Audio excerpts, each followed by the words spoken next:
ఏపీలో జిల్లాల పునర్విభజనపై సీఎం చంద్రబాబు మంత్రులు అధికారులకు సూచనలు చేశారు. ఏపీ వ్యాప్తంగా 927 అభ్యంతరాలు సూచనలు రావడంతో అధికారులతో సమీక్షించారు. నెల్లూరు జిల్లాలోకి గూడూరు నియోజకవర్గంలో 5 మండలాలు చేర్చనున్నారు. ఏపీలో జిల్లాల పునర్విభజనపై స్వల్ప మార్పు చేర్పులతో ముందుకెళ్లాలని ముఖ్యమంత్రి నారా చంద్రబాబు నాయుడు అధికారులను ఆదేశించారు. జిల్లాలు, డివిజన్లు, మండలాల పునర్విభజన ప్రాథమిక నోటిఫికేషన్ పై వ్యక్తమైన సూచనలు, సలహాలను పరిగణలోకి తీసుకుని తుది నోటిఫికేషన్ ను జారీ చేయాలని సూచించారు. గత నెల 27న జిల్లాల పునర్విభజనపై ఏపీ ప్రభుత్వం ప్రాథమిక నోటిఫికేషన్ జారీ చేసింది.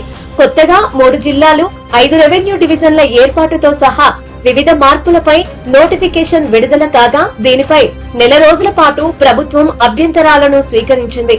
ఏపీ వ్యాప్తంగా మొత్తం 927 అభ్యంతరాలు, సూచనలు రాగా వాటిపై క్యాంపు కార్యాలయంలో మంత్రులు అనగాని సత్యప్రసాద్, నారాయణ, అనిత అధికారులతో ముఖ్యమంత్రి చంద్రబాబు సమీక్ష నిర్వహించారు. గూడూరు నియోజకవర్గంలోని 5 మండలాలను తిరిగి నెల్లూరు జిల్లాలోనే కలపాలని ముఖ్యమంత్రి అధికారులకు స్పష్టం చేశారు. అలాగే రైల్వే కోడూరును తిరుపతి జిల్లాలో రాయచోటిని, మదనపల్లి జిల్లాలో రాజంపేట, సిద్ధవటం, ఒంటిమిట్టను కడప జిల్లాలో విలీనం చేయాలన్న అంశంపైన చర్చ జరిగింది. అయితే దీనిపై తుది నిర్ణయం తీసుకోవాల్సి ఉంది. విస్తీర్ణం పరంగా పెద్దదైన ఆదోనిని 2 మండలాలుగా విభజించాలనే అభిప్రాయానికి వచ్చారు.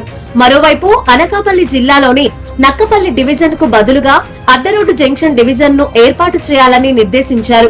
మునగపాకను అనకాపల్లి డివిజన్ లోను, అచ్యుతాపురంను అడ్డరోడ్డు జంక్షన్ డివిజన్ లోను చేర్చాలని సమావేశంలో నిర్ణయించారు. రంపచోడవరం కేంద్రంగా ఏర్పాటు కానున్న పోలవరం జిల్లాలో ఎటువంటి మార్పులు చేయలేదు. నోటిఫికేషన్ లో పేర్కొన్నట్లుగా కొనసాగించాలని సీఎం సూచించారు. ఇక శ్రీకాకుళం జిల్లాలోని నందిగం మండలాన్ని పలాస డివిజన్ నుంచి టెక్కలి డివిజన్ కు మార్చడంతో పాటు అనకాపల్లి జిల్లాలోని చీడికాడ మండలాన్ని నర్సీపట్నం డివిజన్ నుంచి అనకాపల్లి డివిజన్ కు మార్చనున్నారు. కాకినాడ జిల్లాలోని సామర్లకోట మండలాన్ని కాకినాడ డివిజన్ నుంచి పెద్దాపురం డివిజన్ కు, అద్దంకి రెవెన్యూ డివిజన్ లోని అద్దంకి, బల్లికురవ, సంతమాగులూరు, జేపంగులూరు, కొరిసపాడు మండలాలను ప్రకాశం జిల్లాలోకి మార్పు చేయనున్నారు. కందుకూరు డివిజన్ లోని 5 మండలాలను ప్రకాశం జిల్లాకు మార్చడంతో పాటు మిగిలిన 2 మండలాలైన వరికుంటపాడు, కొండాపురం మండలాలను కావలి డివిజన్ లోకి మార్పు చేయనున్నారు. కనిగిరి రెవెన్యూ డివిజన్ లోని మరిపూడి, పొన్నలూరు మండలాలను కందుకూరు రెవెన్యూ డివిజన్ లోకి మార్చనున్నారు. ఇదిలా ఉంటే పలమనేరు డివిజన్ లోని బంగారుపాలెం మండలాన్ని చిత్తూరు డివిజన్ కు మార్చనున్నారు. చిత్తూరు జిల్లా పలమనేరు డివిజన్ లోని చౌడేపల్లి, పుంగనూరును మదనపల్లి రెవెన్యూ డివిజన్ కు మార్చనున్నారు. సదు, సోమల మండలాలను పీలేరు రెవెన్యూ డివిజన్ కు మార్చనున్నారు.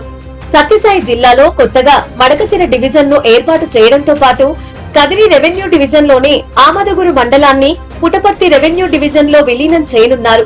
పుటపర్తి రెవెన్యూ డివిజన్ లోని గోరంట్ల మండలాన్ని పెనుకొండ రెవెన్యూ డివిజన్ లో చేర్చాలని సమావేశంలో నిర్ణయించారు. ఈ మార్పు చేర్పుల తర్వాత డిసెంబర్ 31న తుది నోటిఫికేషన్ ను ప్రభుత్వం విడుదల చేయనుంది.